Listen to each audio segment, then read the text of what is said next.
Assalamualaikum and welcome to the channel. If you are a biology student or just curious about how scientists break down plant tissue in the lab, then you are in the right place. Today, we are exploring a key technique used in cell biology called homogenization. It's a part of process known as self-fractionation. So, first of all, I will explain the concept of self-fractionation. Self-fractionation is the method used to separate the cell organelles like mitochondria, nucleus, and other different organelles, different components from the cell.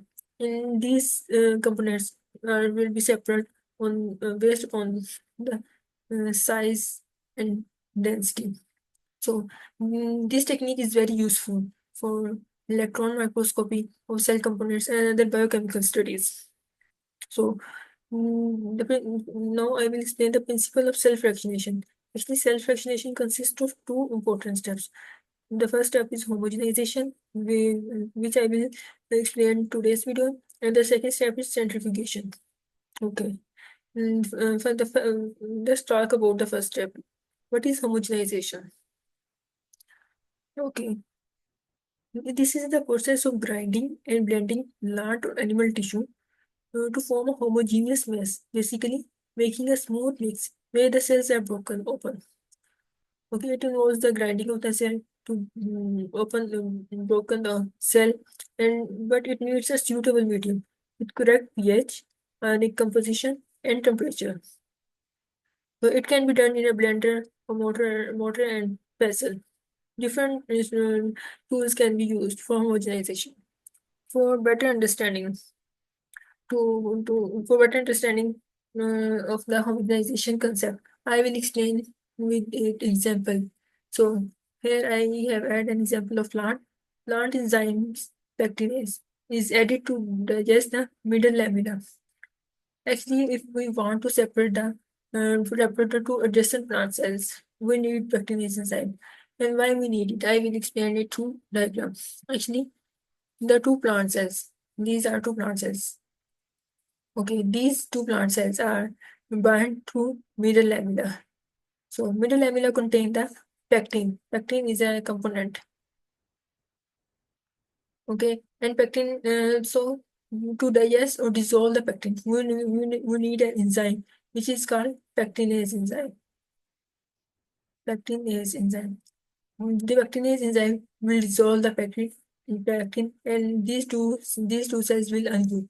Like these two cells, if they are joined, then it will undo or separate from each other, and we will easily extract our different organelles or components which we need to do in which we need next in our experiment. Okay. So the middle lamina, here I have explained the middle lamina is a pectin rich layer that holds plants cell together, and it's act like a cement.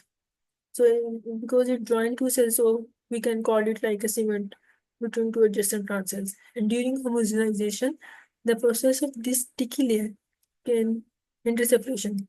So I have explained this pectinase enzyme that breaks down the pectin. And so when we adding the pectin enzyme, what will happen? The middle lamella is digested or dissolved, and the adjacent plant cells become easier to separate. This is the main thing which we have to achieve by adding the pectinase enzyme. The yield of the isolated cell increases, and it is especially useful in preparing protoplast. What is protoplast? Actually, the plant cells without cell wall is called the protoplast. And when we make protoplast by intentionally removing the plant's cell wall from the cell, and further we use in our forensic lab or different biochemical tests.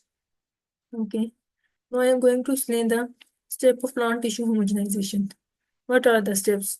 So start by selecting the healthy leaves or fruit. Wash and cut them into a small pieces. So this is the first step. Cut into a small pieces to make blending easier. So the next step is surface sterilization. Surface sterilization. If you are isolating protoplasts or live cells, sterilize the tissue using 70% ethanol or sodium hypochlorite arranged with distilled water. Okay, the next step is the enzyme treatment. Now comes the interesting part. enzyme like pectinase and cellulase. These enzymes help to digest or dissolve the sticky layers that holds us cells together. So it is very important steps. Without enzyme treatment, we can't separate the cells. Okay, the final step is the last, which may be the last step is the mechanical homogenization. So in this step, what will we do? We will grind the tissue in a homogenization buffer. This releases the internal components like chloroplast, mitochondria, and the cytoplasm. Okay, and then we will homogenize these tissues in a different tools like mortar and pestle with liquid nitrogen for proteins or RNA, and blender or homogenization with general contents. So the final step will be the filtration and centrifugation. Filter the homogenate to remove the debris, then centrifuge it at different speeds to separate the organelles based on density. So this is today's lecture. So in a summary, homogenization is the first step in the self-recognition, where we carefully break down tissues to extract cellular components for study. For selecting tissue, sterilization, enzymatic treatment, grinding to centrifugation, this step play a vital role. So I hope this video made the concept of homogenization clear for you. Don't forget to check the diagrams I have added to help you visualize each step. If you found this helpful, do like the video, subscribe and share with your fellow students. Until next time, stay curious and stay learning. Thank you very much.